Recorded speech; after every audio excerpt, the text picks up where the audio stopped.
Ade. Oke.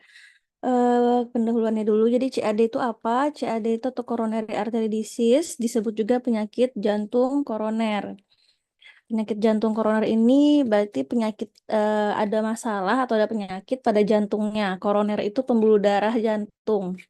Koroner itu adalah pembuluh darah di jantung. Jadi penyakit jantung koroner itu berarti ada masalah pada pembuluh darah koroner di jantung. Ya, jadi ada masalah pada pembuluh darah di bagian jantung. Itu adalah penyakit jantung koroner atau coronary artery disease. PJK adalah gangguan fungsi jantung akibat otot jantung kekurangan darah. Jadi di dalam pembuluh darah jantung itu ada otot jantung. Nah, otot jantung ini berfungsi untuk apa? Berfungsi untuk memompa darah. Kan jantung itu tugasnya memompa darah dari tubuh ke dari jantung ke seluruh tubuh dan juga menerima darah dari seluruh tubuh ke jantung. Jadi sirkulasi pembuluh darah. Udah kalian pelajarin di farmakologi kemarin tentang anatomi fisiologi dan fungsi dari jantung. Nah, di dalam pembuluh darah jantung itu ada otot jantung yang fungsinya adalah dia yang memompa. Otot itulah yang berfungsi untuk memompa atau bekerja agar pembuluh darahnya tetap mengalir. Nah, di dalam otot itu butuh oksigen atau butuh nutrisi untuk dia bekerja. Kalau ada gangguan fungsi jantung yang diakibatkan karena ada gangguan pada pembuluh darah di jantung, akibat dari otot jantung yang kekurangan darah atau kekurangan oksigen. Ya sayang. Karena kan kalau kekurangan darah berarti dia kekurangan oksigen. Karena di dalam darah mengandung oksigen. Jadi kontraksi tidak mampu mengedarkan darah ke seluruh tubuh, tidak menjalankan fungsinya untuk memompa darah, maka kemungkinan besar adanya gangguan atau kekurangan oksigen pada otot jantung tersebut, atau disebut juga dia iskemik, kekurangan oksigen. Disebut juga iskemik. Kalau iskemik miokard itu namanya kekurangan oksigen pada otot jantung. Jadi iskemik miokard nama istilahnya.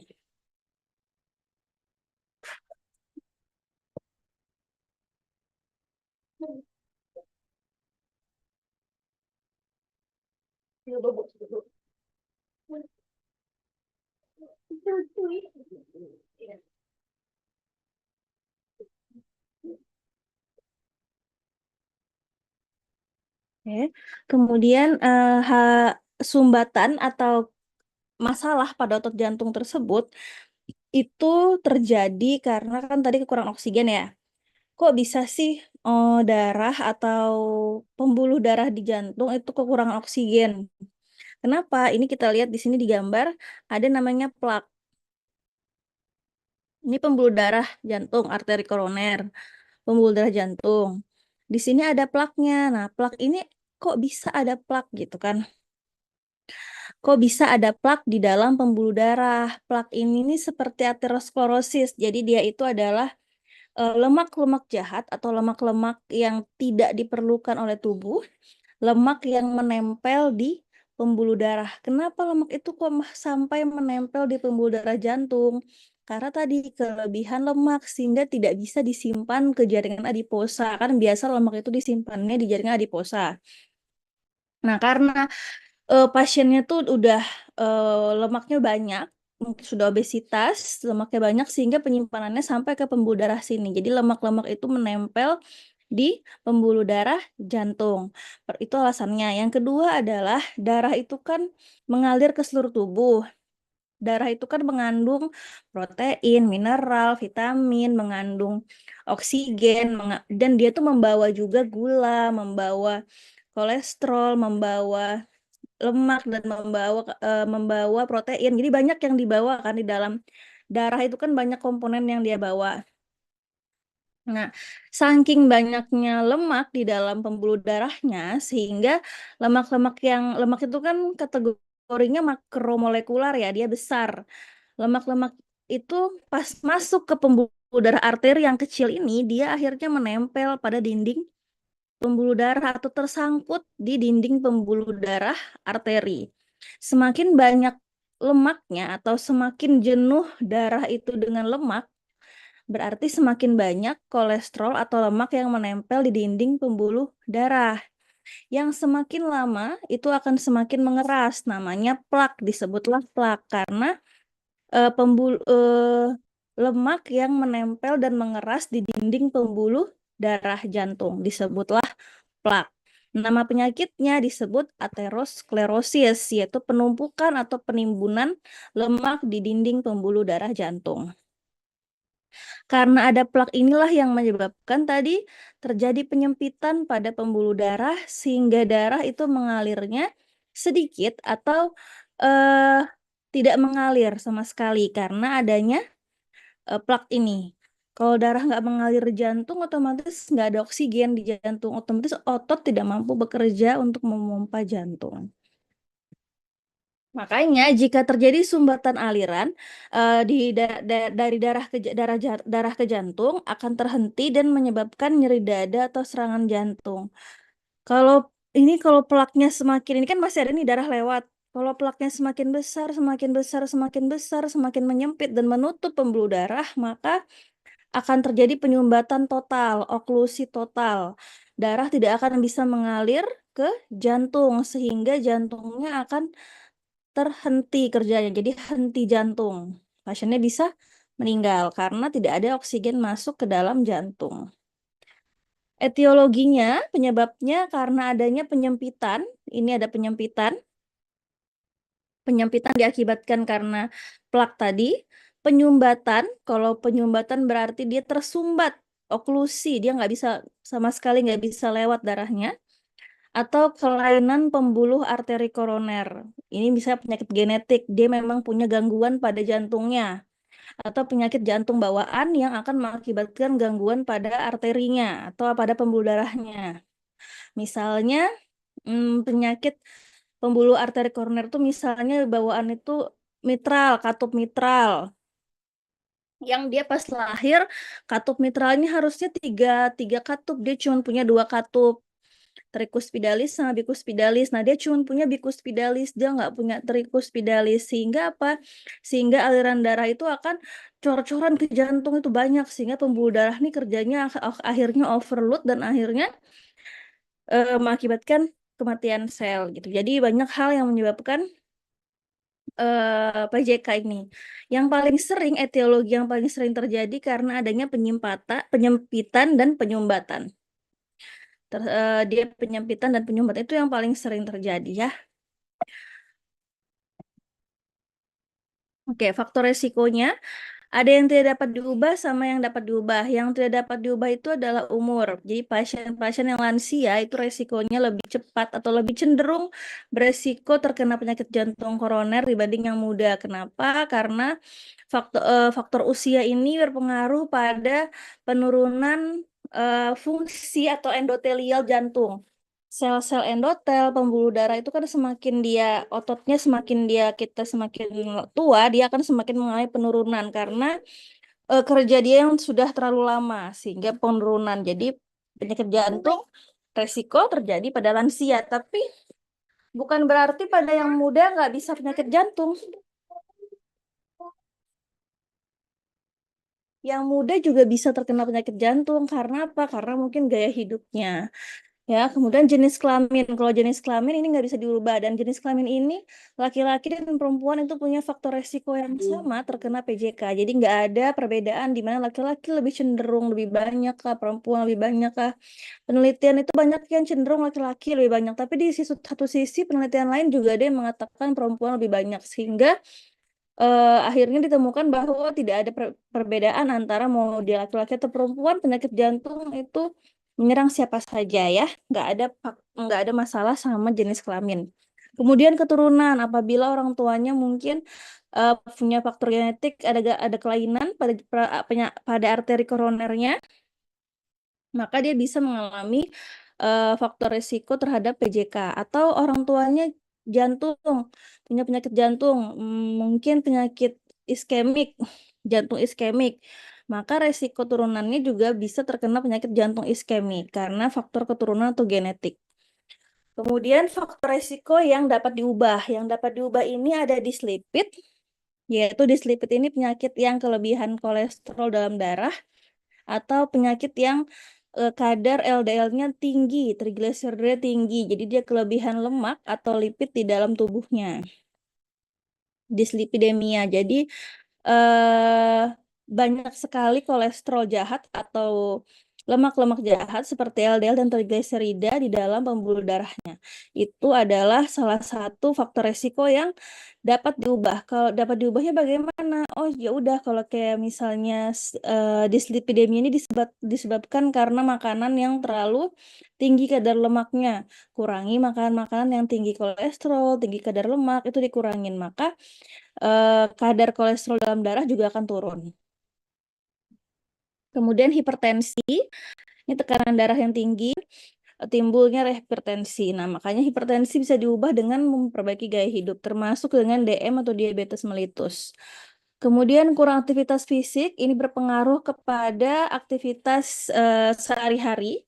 Jadi dia berat badannya akan berlebihan. Jadi kalau dia kurang aktivitas fisik, sehingga lemak-lemak di dalam tubuhnya itu yang harusnya diubah menjadi energi tidak bisa diubah menjadi energi, sehingga menumpuk di dalam tubuh dan menumpuk di dalam pembuluh darah yang mengakibatkan terjadinya aterosklerosis.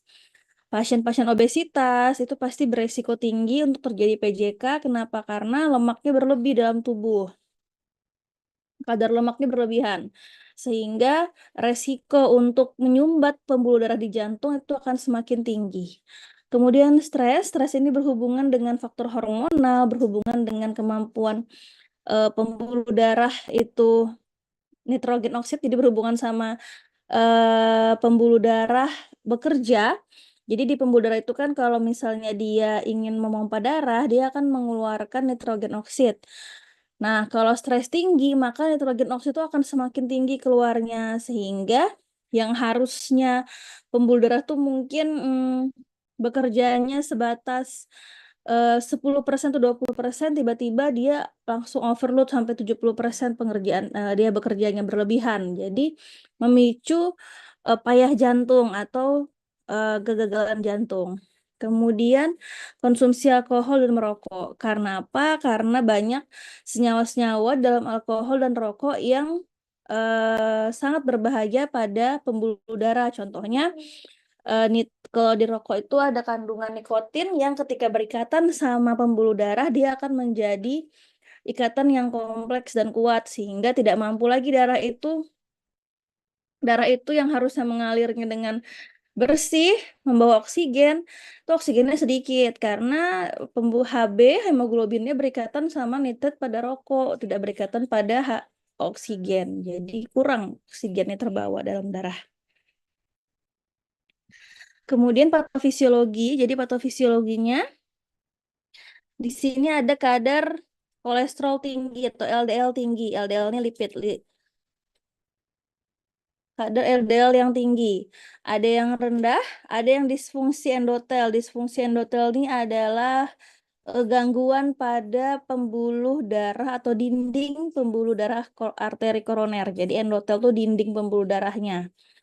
Oke, kalau LDL serumnya tinggi, maka lipid atau kolesterol itu akan mengendap atau akan banyak di pembuluh darah arteri.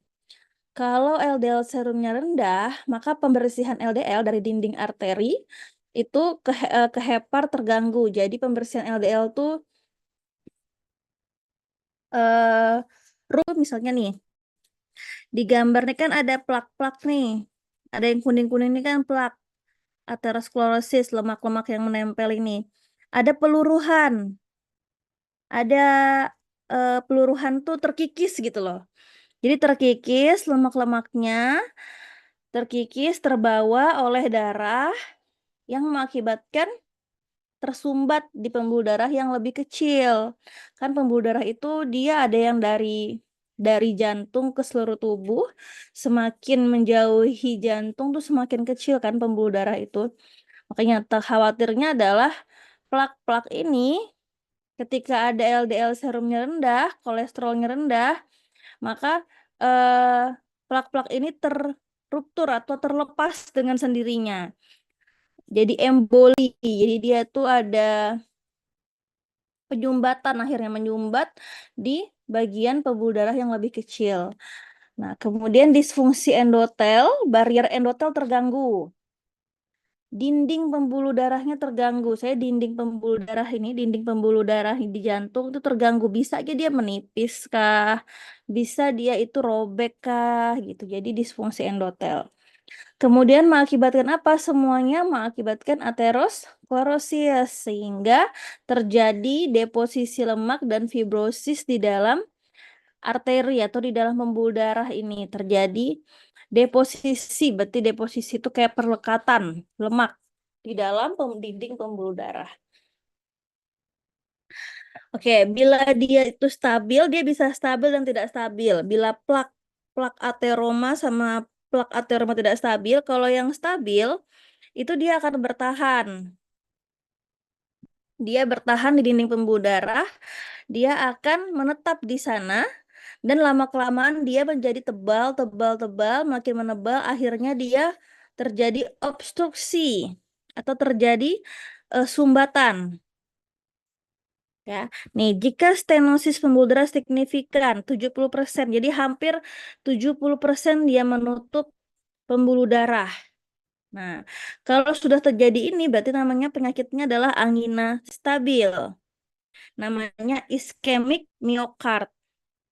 Dia sifatnya sementara, artinya dia bisa kembali normal, artinya pasiennya mungkin nyeri dada, hilang timbul. Nah, itu iskemik miokard atau angina stabil. Biasanya ada orang yang sebutnya, kalau orang-orang awam itu nyebutnya angin duduk. Nah, angin duduk itu salah satunya adalah angina stabil ini akibat karena plak ateroma yang stabil. Tapi nggak ada istilah medis angin duduk ya, itu cuma istilah orang awam, orang-orang masyarakat umumnya ngomongnya itu, padahal itu adalah angina stabil, salah satu penyakit jantung yang diakibatkan karena aterosklerosis atau penimbunan lemak di dinding pembuluh darah. Kalau bila plak ateromanya tidak stabil atau yang plak ini dia nggak stabil, dia bisa ruptur, dia bisa pecah, dia bisa merobek dinding pembuluh darah, kemudian dia bisa jadi dia bisa ruptur keluar, ruptur itu tuh dia lepas, lepas dan keluar dari dinding pembuluh darah. Nah, itu bisa menyebabkan beberapa penyakit, contohnya angina tak stabil, infak miokard, sama sindrom koroner akut. Ini yang STEMI sama NSTEMI yang akan kita pelajari nanti. Ya, jadi ada bedanya. Bila dia lemaknya dia stabil, dia akan menjadi penyakitnya namanya angina stabil atau stabil angina pectoris. Kalau yang plaknya tidak stabil, artinya dia bisa ruptur, dia bisa keluar dari dinding pembuluh darah, dia bisa menyumbat juga. Jadi dia tidak stabil tuh dia bisa menyumbat plus menyempit plus dia bisa jalan-jalan itu lemaknya kalau dia ruptur. Kalau dia lepas, dia bisa jalan ke pembuluh darah yang lebih sempit.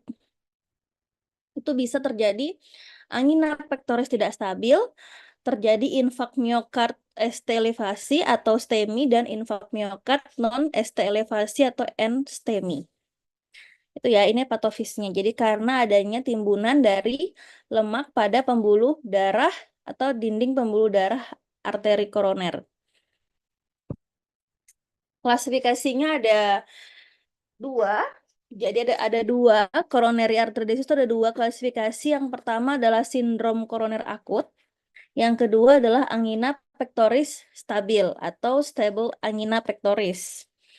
Sindrom koroner akut itu ada tiga penyakit.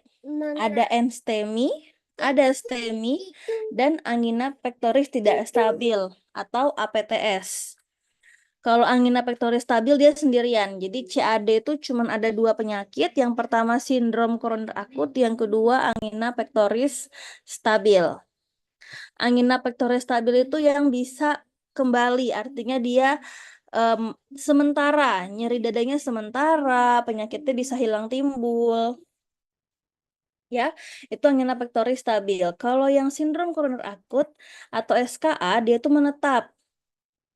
nyeri dadanya berlangsung lama, kemudian eh, tidak bisa kembali, terjadi kerusakan permanen. Nah, ini STEMI, NSTEMI, dan angina pectoris tidak stabil. Bedanya apa? Kita akan pelajarin. Kalau yang stable angina, ini stable angina, iskemik, demand iskemik itu artinya ada nggak sih dia itu tuh kayak luka atau perlukaan pada endotel, pada dinding pembuluh darah. Kalau stable angina itu tidak ada. Jadi kalau angina itu tidak melukai dinding pembuluh darah. Tidak melukai dinding pembuluh darah. Jadi dia cuma ada plak-plak aja. Cuma ada plak aterosklerosis. Kalau yang NSTEMI dan STEMI, dia ada plak aterosklerosis, ada lemaknya. Halo, iya halo. Ada plak aterosklerosis yang dia melukai dinding endotel, artinya ada perlukaan di sana, ya. Dan itu bisa dia menetap, bisa dia eh, permanen, artinya menetap itu dia tidak bisa diobat, bukan tidak bisa sembuh, jadi dia hanya bisa diatasin dengan obat-obatan dan juga ditanam ring jantung. Kalau nggak digituin dia nggak akan bisa bertahan. Itu yang STEMI dan NSTEMI. Kalau yang angina pectoris tidak stabil karena dia masih tidak ada perlukan, jadi dia masih aman. Tapi kalau sudah STEMI dan STEMI ini agak lebih parah lagi, agak susah gitu penanganannya karena butuh obat-obatan. Artinya pasiennya harus biasanya umumnya sih pasiennya harus pasang ring jantung. Itu yang paling aman gitu. Kalau nggak pasang ring jantung ya ya terjadi penyumbatan terus gitu loh. Gejalanya itu adalah keringat dingin biasanya atau diaforesis, rasa terbakar di bagian dada, kemudian nyeri dada, tertekan di daerah dada, rasa berat di dada, dan rasa mual atau nyeri ulu hati. Jadi nyeri ulu hati hampir mirip gejalanya dengan nyeri dada. Jadi penyakit jantung ini kadang-kadang pasien itu mengeluhkannya nyeri ulu hati, dikirain mah, kambuh, gitu kan.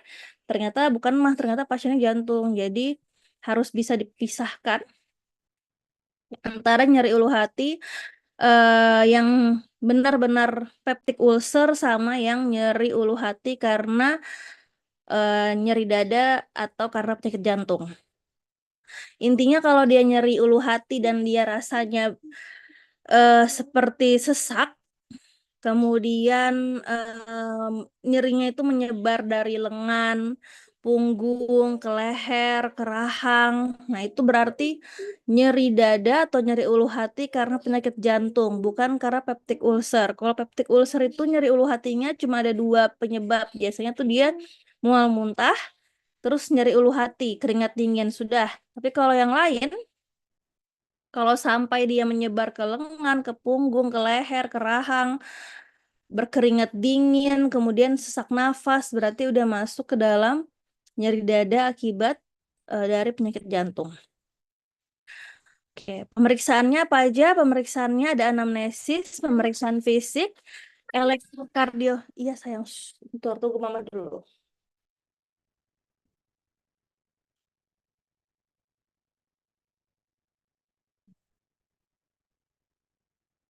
Ada anamnesis, pemeriksaan fisik, EKG atau elektrokardiogram, pemeriksaan biomarker jantung, dan pemeriksaan lain. Untuk anamnesis ini biasanya dari dokter, dia akan mengecek jantungnya apakah ada rasa nyeri dada yang sangat tinggi, kemudian menjalar ke lengan kiri, ke leher, ke bahu, kemudian ada mual muntah apa tidak, nyerinya berlangsungnya lama atau tidak, sesak nafas atau tidak, kemudian sinkopnya sampai pingsan atau tidak sadarkan diri, itu anamnesis dari dokter.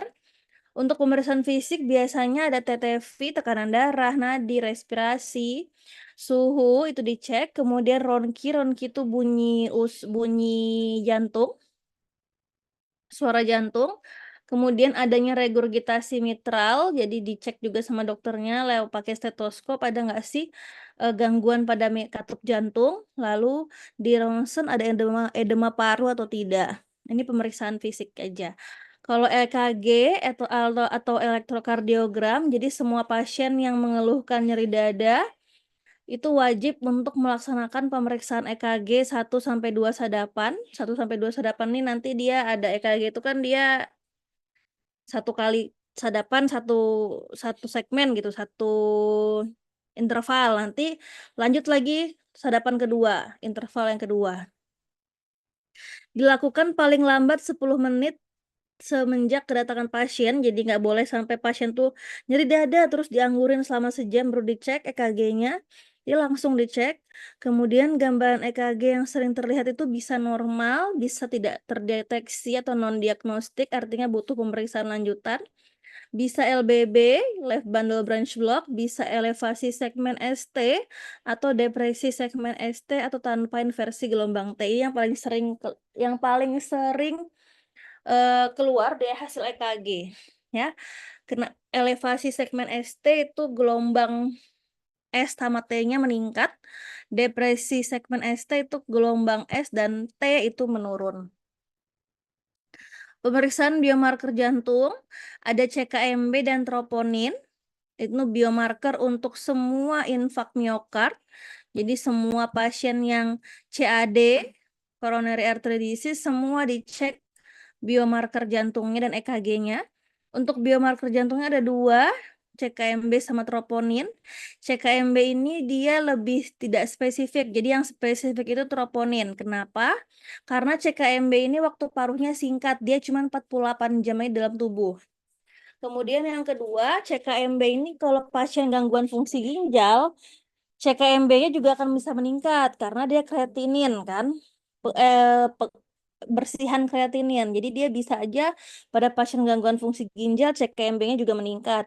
Kemudian pada pasien yang setelah berolahraga, kemudian dia cek CKMB, jadi setelah dia olahraga, fitness, atau aktivitas berat, aktivitas yang memakai otot, itu CKMB-nya tinggi karena otot itu kan bersihan otot atau hasil dari metabolisme kerja otot itu adalah kreatinin. Makanya pasien yang olahraga atau habis aktivitas berat yang memakai otot berlebihan itu dicek CKMB-nya juga pasti akan tinggi karena hasil dari bersihan kreatinin otot tadi. Nah, yang paling spesifik itu adalah si troponin. Ya, yang troponin I dan T ini paling spesifik. Peningkatan biomarker menunjukkan adanya nekrosis miosit. Pemeriksaan dilakukan 8-12 jam setelah muncul gejala, diulang 6-12 jam setelah pemeriksaan pertama. Jadi dilakukan selama 2 kali ya. Dalam 24 jam tuh diperiksa 2 kali. Pemeriksaannya 8-12 jam setelah muncul gejala, kemudian diulang 6-12 jam setelah pemeriksaan pertama. Jadi rata-rata dalam 24 jam ada 2 kali pemeriksaan. Apa guys? Mama, papa, Habis minum obat. Kemudian pemeriksaan lain itu ada pemeriksaan non-invasif sama pemeriksaan invasif. Untuk pemeriksaan non-invasif, ini pemeriksaan echo, itu dilihat untuk melihat apa? Untuk melihat LV atau left ventricle, fungsi ventricle kiri. Ventricle kiri itu kan fungsinya memompa darah dari seluruh tubuh ke jantung. Jadi dia melihat ada masalah nggak sih di ventricle kirinya. Kemudian pemeriksaan invasif itu angiografi untuk melihat tingkat keparahan PJK. Jadi pasiennya udah pasti PJK, udah tegak diagnosanya PJK, baru ditambah dengan angiografi untuk melihat di mana sih sumbatannya, di mana sih letak penyempitan pembuluh darah gitu loh. Letak ininya tuh di mana sih nih? Letak penyumbatannya ini di mana? Di jantung sebelah mana? Di arteri sebelah mana? Itu pakai angiografi. Jadi dia udah anamnesis, dia udah di pemeriksaan fisik, dia sudah di EKG, diperiksa biomarker jantung juga, ternyata semuanya mengarah dan positif dia penyakit jantung koroner. Maka angiografi dilanjutkan untuk melihat di daerah mana sih sumbatan terjadi gitu. Dan berapa persen sumbatan. Biasa keluar tuh ntar persenan sumbatannya 70% di angiografi itu kan. Berarti 70% sudah tersumbat pembuluh darahnya. Atau 95% berarti udah hampir tertutup pembuluh darahnya. Sisa 5% aja lagi yang terbuka itu. Nah, jadi itu bisa menjadi parameter untuk, oh, ini pasiennya harus dikasih obat-obat mengencerkan plak atau mengencerkan darah supaya dia tidak menyumbat, atau harus dipasang ring jantung supaya tidak ada penyumbatan di pembuluh darah tersebut. Di angiografi ngelihatnya nanti.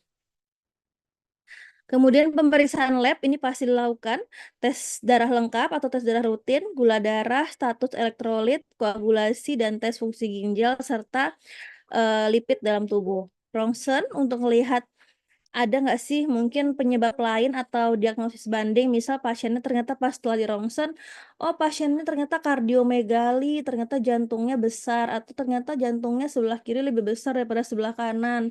Oh, ternyata pasiennya nyeri dada karena ada gangguan pada katup mitral jantungnya, itu kelihatan di ronsen. Jadi banyak pemeriksaan yang dilakukan kalau pasien sudah ada cenderung ke arah sindrom koroner akut atau penyakit jantung koroner.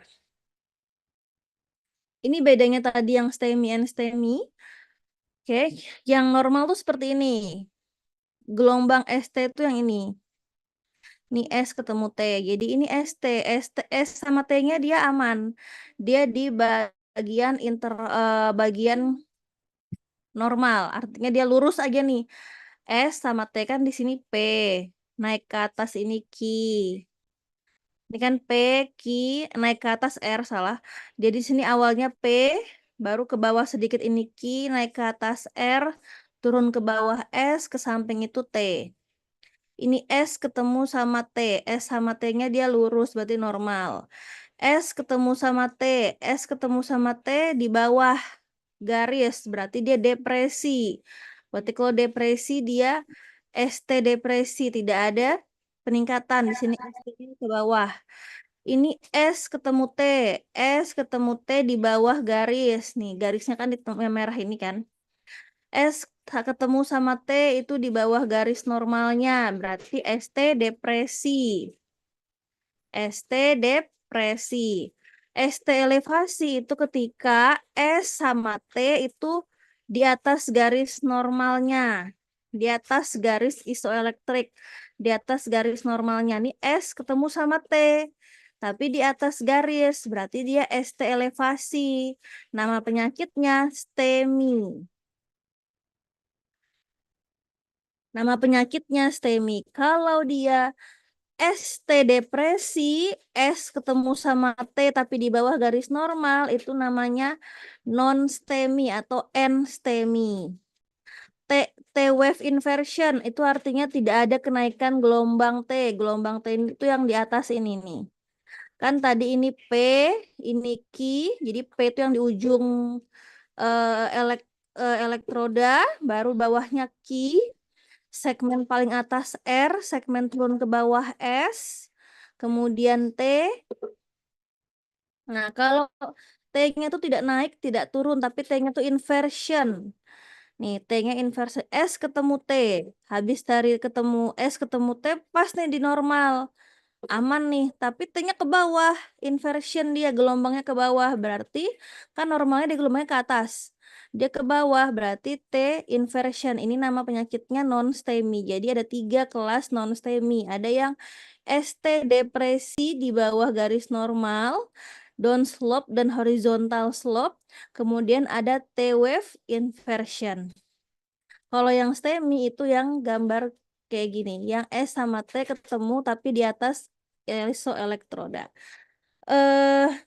Intinya kalau ngelihat EKG tinggal lihat aja yang ada gambarnya bendera-bendera, karena kan dia berkibar ini bendera-bendera S sama T-nya kan di atas, jadi dia berkibarnya di atas, bendera-benderanya di atas. Berarti dulu dokter jantung tuh ngajarin saya lihat aja EKG itu, lihat yang kayak ada bendera berkibar. Nah, itu berarti ST elevasi, berarti dia STEMI karena dia khas banget S sama T-nya di atas garis normal. Jadi dia pasti kayak bendera gitu berkibar-kibar. Itu namanya STEMI. Nih ya, ini gambar EKG nih, STEMI, seperti bendera berkibar. STEMI. Kalau non-STEMI itu tidak ada peningkatan S dan T ya. Oke, ini contohnya. Lanjut ke terapi. Jadi terapinya ini saya ambil di Piro.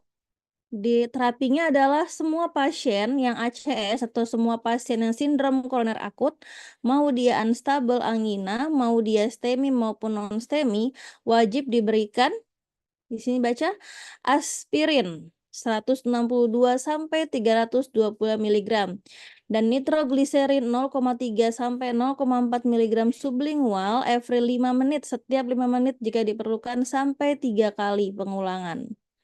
Dan oksigen jika saturasi oksigennya atau SpO2 kurang dari 90%.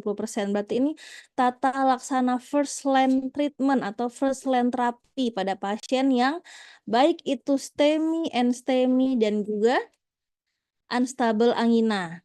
Jadi pasien yang ini yang warna hijau nih, STEMI. NSTEMI dan angina pectoris tidak stabil. Kan yang kita bahas hari ini adalah 3 penyakit ini. STEMI, NSTEMI, sama angina pectoris tidak stabil. Semua penyakit yang terdiagnosa tiga tersebut, STEMI, NSTEMI, dan angina pectoris tidak stabil, wajib diberikan aspirin, nitrogliserin, dan oksigen.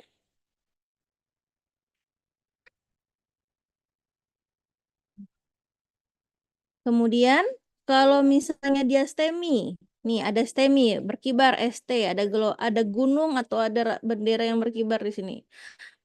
Ada gunung yang tinggi. Itu dia diberikan terapi PCI atau namanya itu intrakutan primeri. Nanti kita akan bahas itu di belakang. Kemudian diberikan fibrinolisis.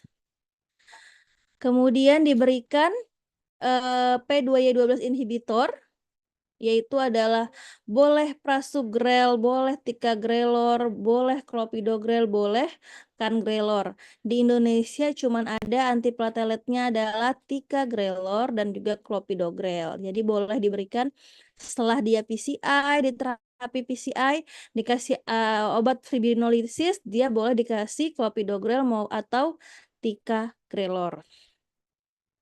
Kalau pasiennya diberikannya fibrinolisis, maka dia dikasihnya clopidogrel. Kalau pasiennya PCI, boleh dikasih clopidogrel atau ticagrelor. Kemudian boleh ditambahkan atau dikombinasikan dengan GP2B3A inhibitor, yaitu ada kalau misalnya dia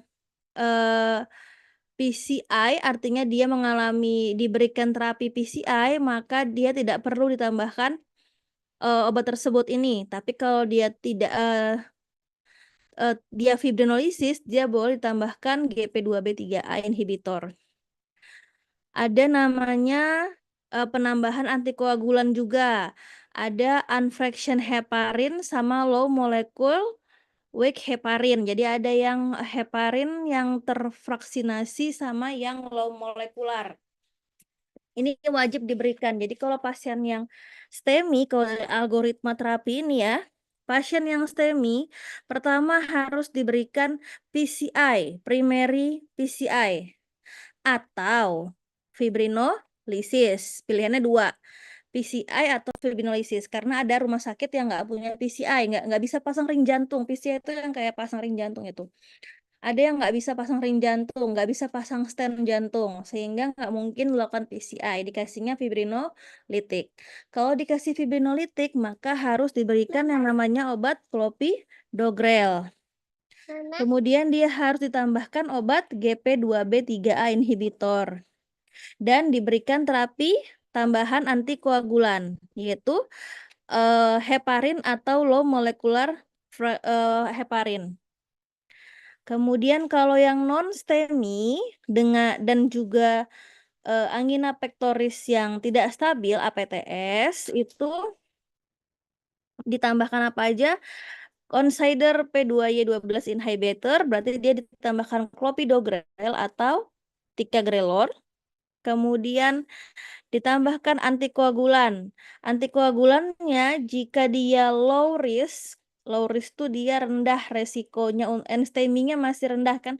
Kan kalau di angiografi itu ada persentasenya, ternyata dia cuman 40% sumbatannya low risk. Jadi dia dikasihnya boleh fondaparinux, kemudian heparin. Tapi kalau ternyata dia resiko stratifikasinya intermediate sampai high risk, maka dia tidak ditambahkan fondaparinux. Antikoagulannya adalah dia pakai heparin. Ya. Jadi ngelihat nanti di kasus atau di pasien itu akan ada tulisannya tuh nanti.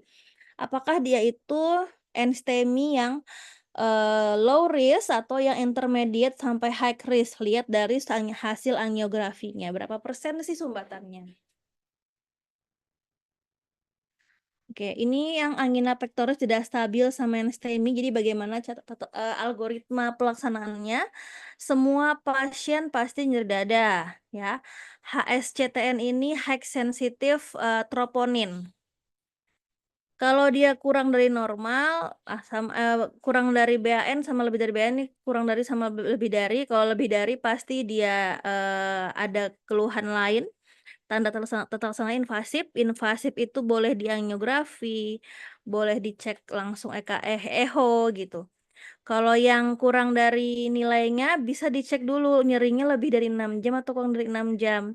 Kemudian diulang tesnya karena kan tadi dia kalau troponin itu kan dia memang menetapnya lebih lama dalam tubuh, tapi onsetnya tuh sekitar pas 6 jam setelah nyeri. Jadi pasien itu kalau langsung datang masuk rumah sakit, dicek troponinnya rendah atau negatif, tapi dicek tuh 4 jam kemudian atau 5 jam kemudian tiba-tiba troponinnya tinggi. Tiba-tiba troponinnya tinggi. Itu karena apa? Karena si troponin tuh walaupun dia menetapnya lama, tapi onsetnya atau dia munculnya tuh juga lama gitu. Setelah dia nyeri dada tuh nggak langsung muncul troponinnya. Kalau CKMB setelah nyeri dada langsung muncul. Jadi dia cepat muncul, cepat hilang. Kalau troponin lama muncul, lama juga hilangnya. Makanya pemeriksaannya harus diulang kalau yang troponin. Oke, obat-obatnya ini saya ambil dari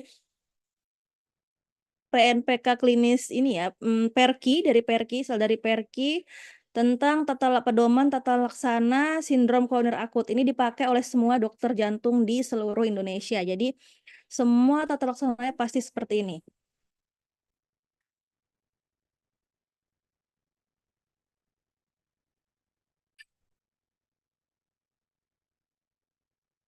Ya, setengah jam lagi ya. Beta blocker yang pertama buat beta blocker ini terapi kan saya kasih kalian nanti saya kasih materinya plus kasih pedomannya, guideline-nya. Cuman kan guideline itu kan banyak halamannya banyak, saya nggak yakin kalian bisa baca dalam waktu sebentar waktu kalian ngerjain kasus, jadi saya masukkan ke dalam PPT, jadi kalian bisa pas kalian buka guideline, kalian tahu, oh itu guideline-nya, kalau di slide-nya Bu Molly itu di bagian ini, berarti buka guideline-nya di halaman ini nanti. Karena di guideline tuh ada tuh udah saya screenshot terus saya masukkan ke PPT. Jadi kalian lebih mudah gitu bacanya. Saya yakin kalian nggak mungkin baca guideline-nya karena banyak. Jadi kalian bisa baca PPT aja tuh nggak masalah. Oke, penyakit beta blocker, penyakit beta blocker lagi.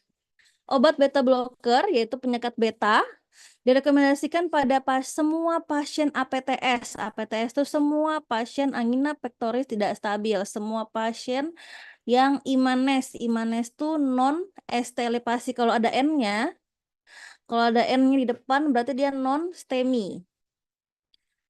Berarti dia yang ini, yang non STEMI. Ya. Beda kan angina pectoris sama yang STEMI sama NSTEMI. Ini angina pectoris tidak stabil sama yang NSTEMI. Ini beta blocker direkomendasikan sama semua pasien yang NSTEMI dan APTS atau angina pectoris tidak stabil, terutama jika terdapat kondisi hipertensi. Jadi kalau pasien jantung disertai hipertensi maka udah pasti pakai beta blocker. Tinggal dilihat beta blockernya yang mana yang dipilih karena banyak buat beta blocker. Nah, kita lihat. Penyakit beta juga diindikasikan untuk semua pasien dengan disfungsi ventrikel kiri selama tidak ada kontraindikasi. Pemberian penyakit beta atau beta blocker pada pasien dengan riwayat pengobatan penyakit beta kronis yang datang dengan SK tetap dilanjutkan. Jadi ini kalau ada pasien yang dia udah pakai obat beta blocker sebelumnya, terus ternyata dia terindikasi PJK, kemudian dia hipertensi nih, dikasih beta blocker, udah dikasih bisoprolol sama dokternya. Terus tahun depan ternyata dia datang lagi pasiennya dengan keluhan penyakit jantung koroner, timbul penyakit baru yaitu penyakit jantung koroner. Maka beta blocker yang biasa pasien minum itu wajib untuk dilanjutkan. Jadi yang punya riwayat pengobatan sebelumnya dengan beta blocker itu semuanya dilanjutkan. Sekarang pilihannya yang mana? Lihat yang mana yang selektif. Baca non-selektif propanolol. Berarti jangan dipilih propanolol sebagai first line terapi karena dia non-selektif. Yang mana yang selektif? Ada atenolol, ada bisoprolol, ada metoprolol. Dia selektif beta 1. Kalau yang carvedilol kan alfa dan beta. Sementara kalau jantung itu dia beta. Beta 1, beta 2 itu pernapasan. Beta 1 itu yang di jantung. Beta 2 itu pernapasan. Yang mana yang beta 1? Ya udah yang beta 1 ada atenolol, bisoprolol sama metoprolol. Berarti yang dipilih cuma 3 obat tersebut. Beta blocker first line terapinya atenolol, bisoprolol dan metoprolol. Terserah mau pakai yang mana. Umumnya yang digunakan adalah bisoprolol. Karena paling mudah didapatkan di Indonesia. Atenolol sama metoprolol susah dapatnya. Di pasaran sering kosong. Kalau bisoprolol banyak. Kemudian yang kedua adalah nitrat. Keuntungan terapi nitrat terletak pada efek dilatasi vena. Jadi mekanisme kerja obat-obat nitrat ini adalah dia mendilatasi, memberikan vasodilatasi pada pembuluh darah. Kan tadi penyempitan. Kalau disempitkan berarti vasokontriksi. Karena dikasih nitrat, dia bervasodilatasi, melebar, sehingga pembuluh darahnya akan melebar dan masuklah darah itu ke dalam pembuluh darah dan oksigen juga akan masuk lebih banyak. Gitu. Efek lain dari nitrat adalah dilatasi pembuluh darah koroner baik yang normal maupun yang mengalami aterosklerosis. Nitratnya oral atau intravena, itu ada yang intravena, juga ada yang nih kayak ISDN dia intravena, ada yang oral, ada yang intravena. Oke, pasien dengan APTS dan imanes yang mengalami nyeri dada berlanjut sebaiknya mendapat nitrat sublingual setiap 5 menit sampai maksimal 3 kali pemberian. Jadi kalau ada pasien yang kondisi pasiennya non-STEMI nih diagnosanya sama angina pectoris tidak stabil. Yang diberikan adalah nitrat sublingual setiap 5 menit sampai maksimal 3 kali pemberian. Nih, sublingual 2,5 sampai 15 mg onset 5 menit. Kalau udah diberikan sublingual, sudah efektif, nanti oralnya besoknya baru dikasih oral. Gitu. Nitrat intravena pada pasien dengan hipertensi. Jadi ada pasien hipertensi, boleh diberikan intravena. Jangan kasih yang oral, karena kan dia ada penyakit bawaan. Ya. Kemudian nitrat tidak diberikan pada pasien dengan tekanan darahnya rendah. 90, kurang dari 90 atau lebih dari 30 di bawah nilai awal. Jadi kalau pasien yang shock kardiogenik, pasien yang tekanan darah rendah, nadinya rendah, itu tidak diberikan nitrat. Karena nitrat ini kan tadi vasodilatasi, dia menurunkan tekanan darah. Menurunkan atau dia menekan kontraksi pembuluh darah sehingga tidak terjadi peningkatan tekanan darah. Kalau dikasih nitrat yang sudah hipotensi makin hipotensi. Jadi hati-hati pada pemberian pasien yang hipotensi.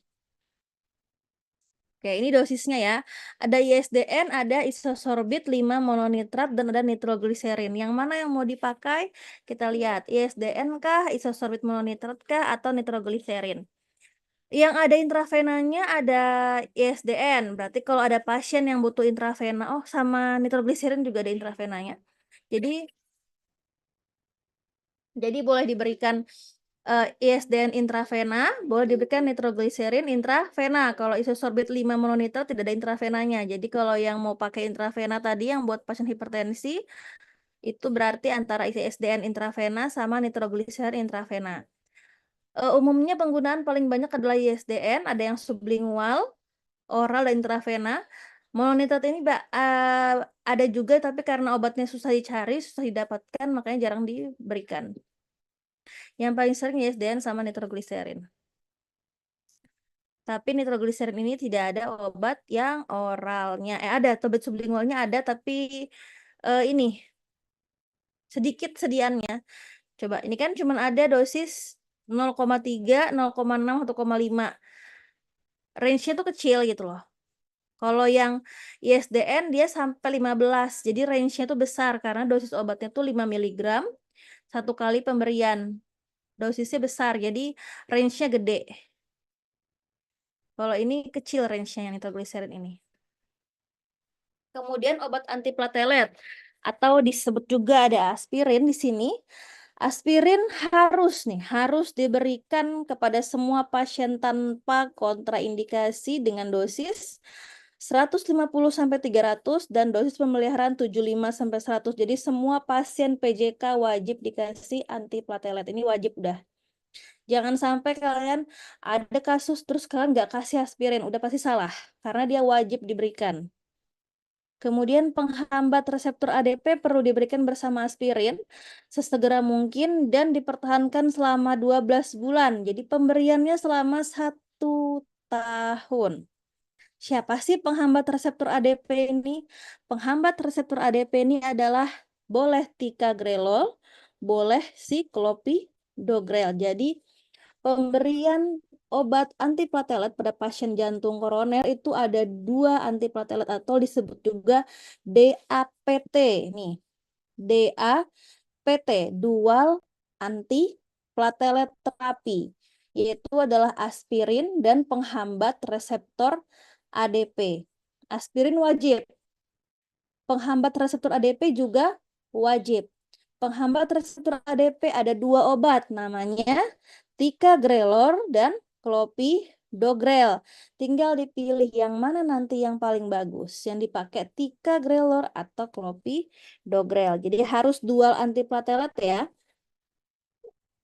Kemudian ada lagi penghambat pompa proton PPI, bukan omeprazol, harus diberikan pada pasien yang mendapatkan dual antiplatelet terapi.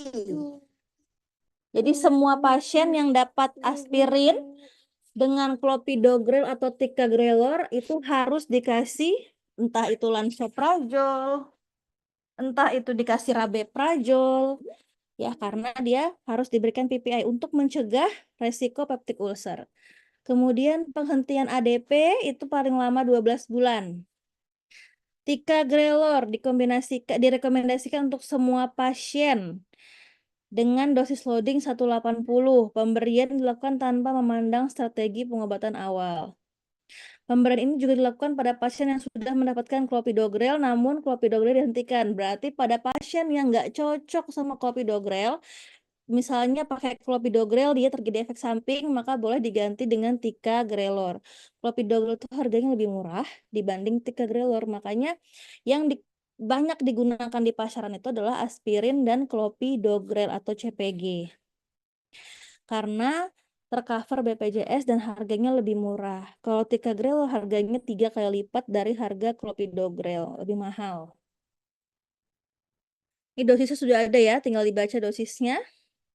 Antikoagulan itu diberikan pada semua pasien yang dapat terapi antiplatelet. Jadi sudah dapat antiplatelet tadi 2, aspirin clopidogrel, dapat tadi nitrat ISDN, terus dapat lagi antikoagulan.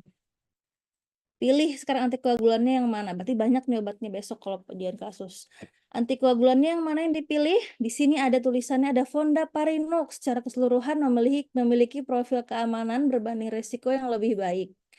Ini Fondaparinux. Kemudian ada lagi enoxaparin. Disarankan untuk pasien yang resiko perdarahannya rendah apabila Fondaparinux tidak tersedia. Berarti pilihan second line-nya. First line-nya Fondaparinux, second line-nya enoxaparin. Kalau Fondaparinux-nya nggak ada, baru diganti enoxaparin. Heparin tidak tervaksinasi atau WFH dan juga heparin berat molekul rendah atau low molecular weight heparin itu diindikasikan apabila Fondaparinux atau enoxaparin tidak tersedia. Berarti pilihan terakhir. Ya, berarti terapi antikoagulan yang dipilih apa? Yang dipilih fondaparinux sebagai first line terapi, enoxaparin second line terapi, dan heparin adalah third line terapi. Jika tidak ada fonda maupun enoxaparin. Itu antikoagulan yang wajib diberikan. Ini dosisnya ada enoxaparin, fondaparinux, sama unfraction heparin. Bifalirudin kita nggak punya di Indonesia, diabaikan, kita nggak punya. Kemudian CCB, nifedipin, amlodipin, ini pilihannya. Lihat aja di sini yang kelas terapinya level kelas 1, level B. Kelas 1 level B ada CCB, dihidropiridin, sama non-dihidropiridin.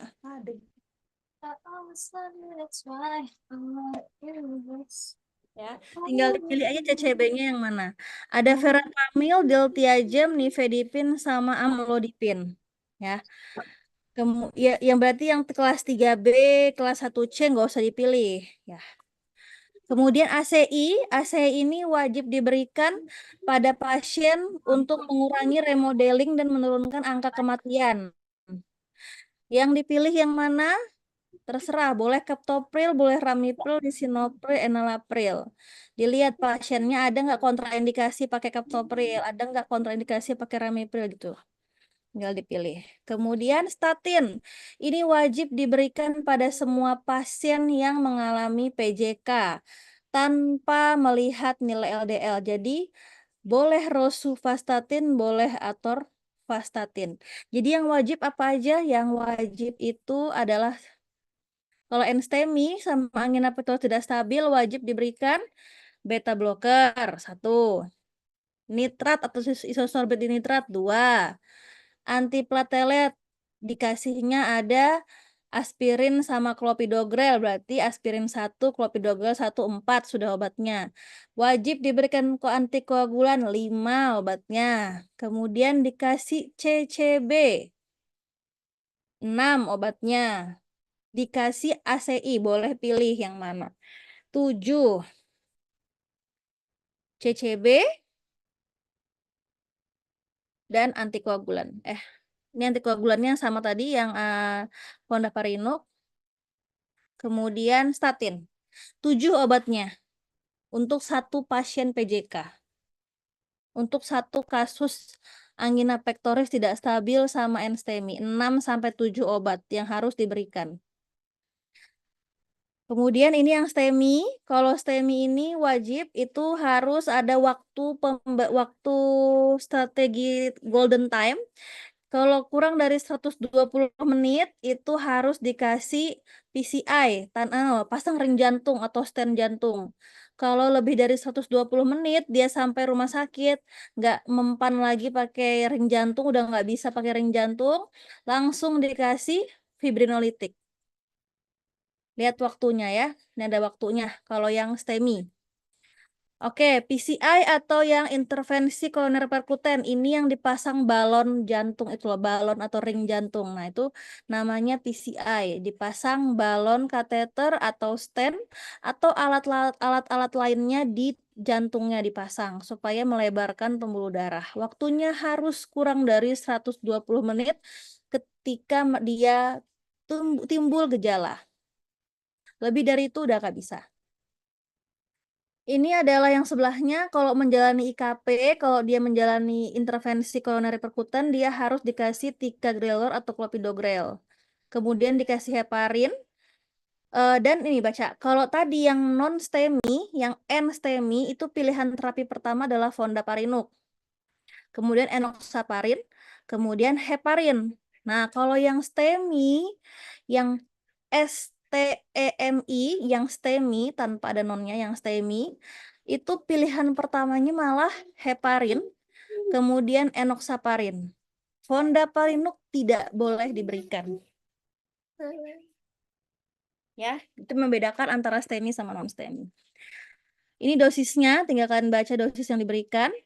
Kemudian ini terapi fibrinolitik. Jadi kalau pasiennya udah nggak sempat lagi dilakukan IKP atau rumah sakitnya nggak punya ruang operasi untuk pasang ring jantung, tidak ada cardiac centernya, maka ya udah, maka pasiennya nggak bisa dikasih ring jantung, nggak bisa dikasih pasang stent atau balon kateter, makanya dikasih obat namanya fibrinolitik. Ya. Obatnya adalah tenecreplase, alteplase, atau reteplase. Dan juga ada yang namanya streptokinase. Ini obat-obatnya. Dosisnya ada di sini nih. Streptokinase 1,5 juta unit, alteplase itu 0,70 mg per kilogram berat badan. Reteplase itu 10 unit ditambah 10 unit bolus. Tenecreplase itu bolus tunggal dari dosis berdasarkan BB. Ada BB, kalau BB-nya 80 sampai 90 maka 40 mg. Jadi sesuaikan dosisnya. Ini regimen terapi fibrinolitik untuk pasien infak miokard. Jadi yang dia STEMI tapi dia nggak diberikan sama sekali pasang ring jantung atau balon kateter, boleh pakai ini.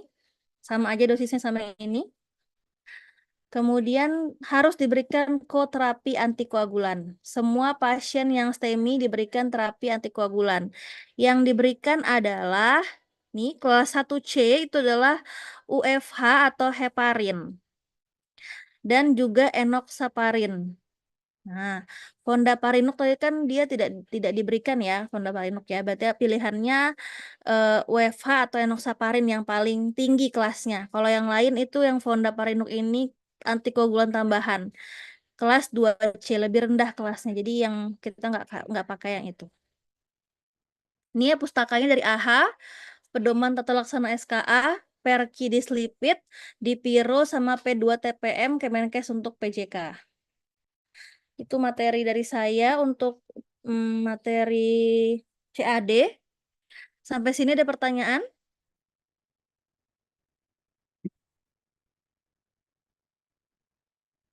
Sampai sini ada pertanyaan?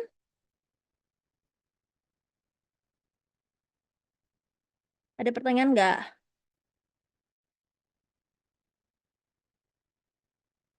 Mana ya?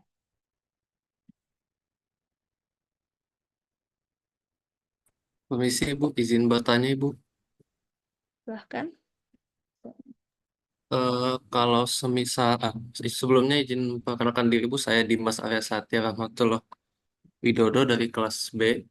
Eh, izin bertanya Ibu, kalau semisal dari pasien itu dapat obat itu untuk satu penyakit lebih dari 6 gitu Bu, atau banyak gitu, apakah perlu pengawasan khusus dari dari apotekernya Ibu atau dari dokternya Ibu?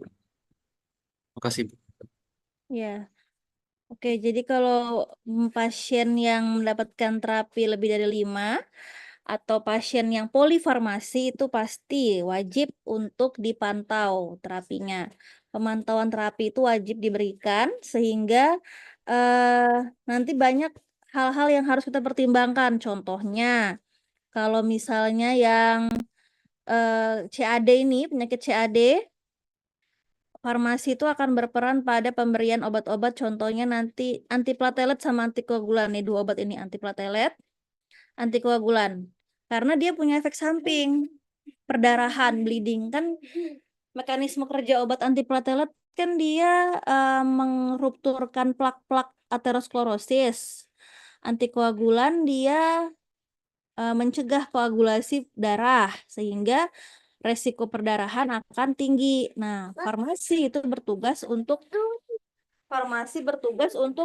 mengawasi terjadinya efek samping perdarahan dari penggunaan obat-obat antiplatelet dan antikoagulan ini.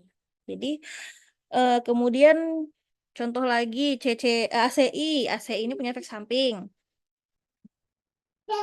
Efek samping yang tinggi misalnya pada pernapasan. Kaptopril kan batuk-batuk, kalau pakai kaptopril, kalau pakai lisinopril enggak. Nah, jadi kita bisa memilih obatnya, oh nggak usah pakai kaptopril, pasiennya batuk nanti gitu.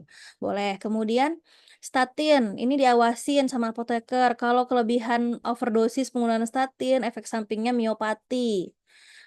Miopati itu ototnya lemah, kelemahan otot pada tangan dan kaki. Jadi pasiennya malah nggak bisa gerak karena miopati. Kemudian pakai nitrat kalau dia kelebihan dosis bisa jadi hipotensi. Jadi semakin banyak obat yang digunakan oleh pasien, maka semakin tinggi resiko terjadinya efek samping dan interaksi obat. Sehingga farmasi itu punya peran untuk memonitoring penggunaan obat-obatan tersebut untuk mencegah efek samping dan juga mengatasin jika terjadi efek samping. Jadi memang perlu monitoring ketat pada pasien-pasien yang menggunakan obat-obat polifarmasi. Entah itu nggak ada penyakit jantung aja ya, DM pun, penyakit ginjal pun, pokoknya yang polifarmasi pasti kita butuh untuk pemantauan khusus. Ada pertanyaan lagi? Tuh, udah jelas? Jelas, Ibu. Terima kasih, Bu. Oke, ada pertanyaan lagi? Yang lainnya?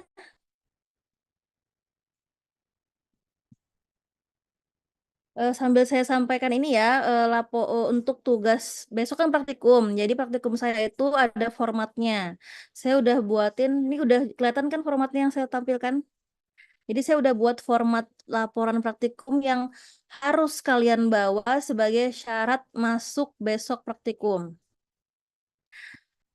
Sudah saya susun covernya. Tinggal kalian isi nama kalian, NIM, program studi, angkatannya kelas berapa, kelompok sama nama asistennya kalian. Kemudian kalian diminta untuk saya tugaskan, tugasnya itu adalah sebelum kalian mengerjakan kasus besok. Jadi kalian malam ini tuh udah mengerjakan tugas itu supaya kalian besok pas dapat kasus langsung bisa mengerjakan melalui apa tugas yang diberikan hari ini. Jadi di sini saya minta kalian mengisi kolom yang kosong ini. Jadi kalian mengerjakan tulis Permisi, tangan ya. Bu. Apa? Mohon maaf Bu, PPT-nya belum geser. Belum geser. Sebentar. Belum geser ya. Bentar, saya coba ganti dulu. Mana ya ini dia. Kalau ini udah lihat, udah terlihat? Sudah, Bu. Ya, sudah Ibu. Udah ya. Jadi ini format laporan praktikum besok sebagai syarat masuk kalian untuk praktikum besok. Ini covernya udah ada, tinggal kalian isi nanti. Kalian ketik aja, kalau ini kan kalian bisa ketik aja, tapi yang ini tulis tangan, yang dari poin A sampai terakhir tulis tangan. Ini kalian isi definisi dari CAD, kan materi kita CAD kan, coronary artery disease. Kemudian etiologinya dan klasifikasinya di PPT saya sudah ada, tinggal kalian masukkan. Itu boleh kalian cari di literatur yang lain, pedoman yang saya kasih, misalnya tadi saya kasih guideline, kalian boleh cari di situ juga. Nggak usah banyak-banyak, singkat aja. Oh, CAD itu artinya ini. Oh, etiologi itu adalah penyebabnya tuh karena apa sih? Karena ini dan ini, aterosklerosis, penumpukan lemak, kayak gitu. Klasifikasinya ada STEMI, NSTEMI, terus APTS tadi kan angina pectoris tidak stabil dan angina pectoris stabil. Kalian tuliskan pengertian STEMI itu apa, NSTEMI apa, angina pectoris tidak stabil itu apa, kalian tuliskan. Ini tulis tangan ya ini. Kemudian faktor resiko. Faktor resikonya apa saja? Disebutkan, nggak usah dijelasin. Cukup sebutkan usia, jenis kelamin, obesitas misalnya gitu. Sebutkan faktor resikonya. Lalu gejala, manifestasi klinik ini gejala. Semuanya ada di PPT saya, cuman saya minta kalian untuk baca beberapa pedoman yang akan saya kasih nanti. Ini manifestasi klinik itu gejala. Gejalanya sebutkan aja, nggak usah dijelaskan. Cukup disebutkan, oh gejala STEMI and STEMI. Gejalanya ini loh, nyeri dada, rasa terbakar, apa gejalanya. Kemudian waktunya berapa lama nih? Nyerinya hilang timbul kah enggak gitu. Kemudian patofisiologi secara singkat, patofisiologinya seperti apa? Dijelaskan aja bisa, atau kalian mau membuat skema juga boleh kalau cukup kolomnya ya. Membuat skema boleh, kalau enggak dijelaskan aja, dituliskan tangan, tulis biasa. Lalu pemeriksaan diagnosis, ini sudah saya jelasin juga tadi. Pemeriksaannya apa aja untuk menegakkan diagnosis dari STEMI, NSTEMI, dan angina pectoris. Angina pectoris stabil dan tidak stabil. Bagaimana cara meriksanya? Bedakannya gimana sih STEMI sama NSTEMI? Oh, kalau STEMI itu ada hasil EKG gelombang segmen S dan T tinggi meningkat. Kalau non-STEMI, oh gelombang N sama gelombang ST-nya dia turun, tidak meningkat. Nah, kayak gitu ya. Kalau angina pectoris malah dia normal. Nah, target terapi atau goal treatment. Sebenarnya target terapi dari CAD itu apa? Misalnya dia apa? Kesembuhan. Apa kesembuhannya dilihat dari mana? Nyeri dada berkurang.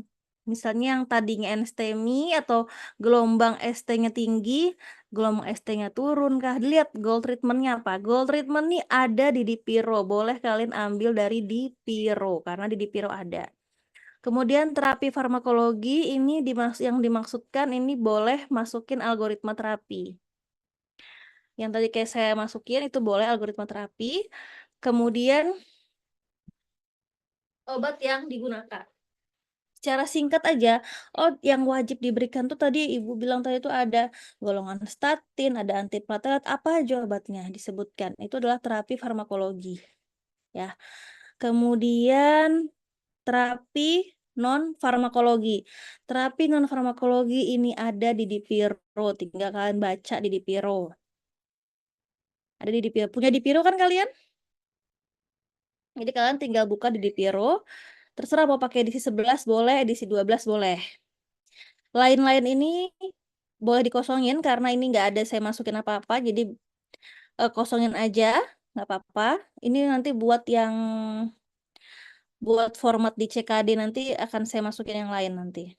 Nah, lain-lain ini sebenarnya bisa penunjang, bisa hal-hal yang berurusan dengan CAD, tapi kita kosongin aja karena kita lihat kasus nanti.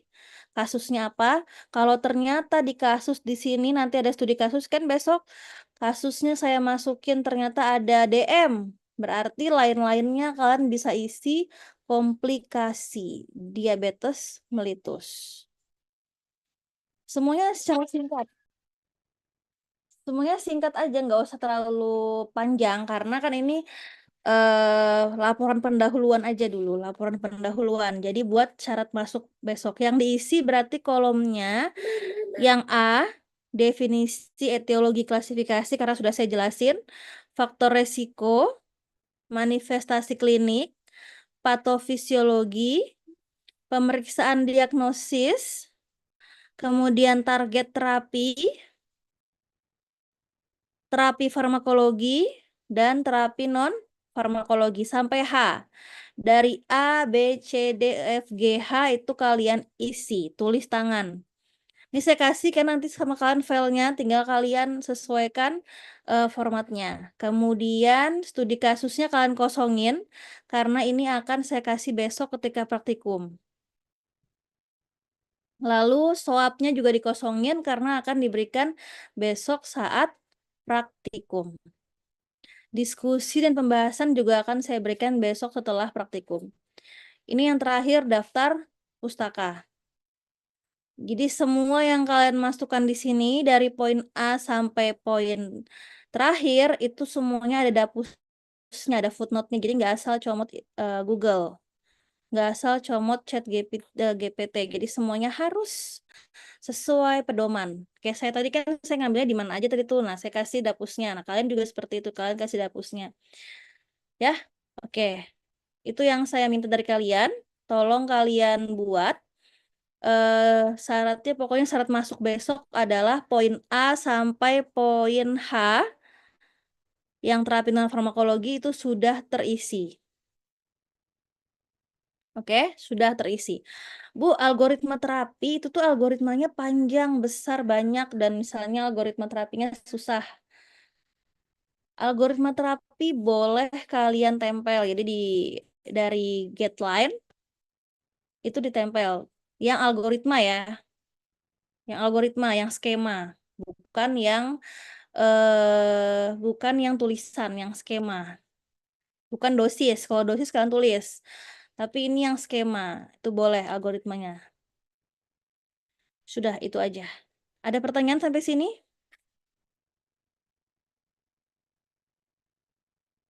Ada pertanyaan di share kalian ini, nanti format laporannya. Ada pertanyaan? Mama, Iya, Dek. Sudah jelas? Jelas, Ibu. Jelas ya. Ini saya kirim ke temannya format laporannya plus syarat apa materi yang saya berikan tadi sama pedoman yang saya pakai itu sebagai dasar buat kalian untuk mengerjakan tugas sebagai syarat masuk besok sebelum praktikum. Jadi nanti kalian pas praktikum tinggal lihat yang kalian kerjain sendiri. Kalau kalian ngerjainnya benar, baca pedomannya malam ini benar, eh berarti pas praktikum ngerjain kasus cepet ngerjainnya, udah tahu yang mana yang harus kalian ambil. Tapi kalau salah ngambil data nanti susah kalian ngerjainnya besok. Makanya saya kasih H-1 supaya kalian udah bisa siapkan malam ini sampai besok materi atau apa ya namanya, ringkasan lah, sedikit ringkasan dari materi untuk menjawab soal-soal kasus di esok hari gitu. Jadi kalian sudah bisa ada persiapan gitu ya. Kalau nggak ada pertanyaan, saya akhirin pertemuan hari ini, perkuliahannya saya akhirin. Kurang lebihnya saya mohon maaf. Semoga bermanfaat. Assalamualaikum warahmatullahi wabarakatuh. Waalaikumsalam, terima kasih Bu. Waalaikumsalam warahmatullahi wabarakatuh. Assalamualaikum warahmatullahi wabarakatuh. Terima kasih, Bu.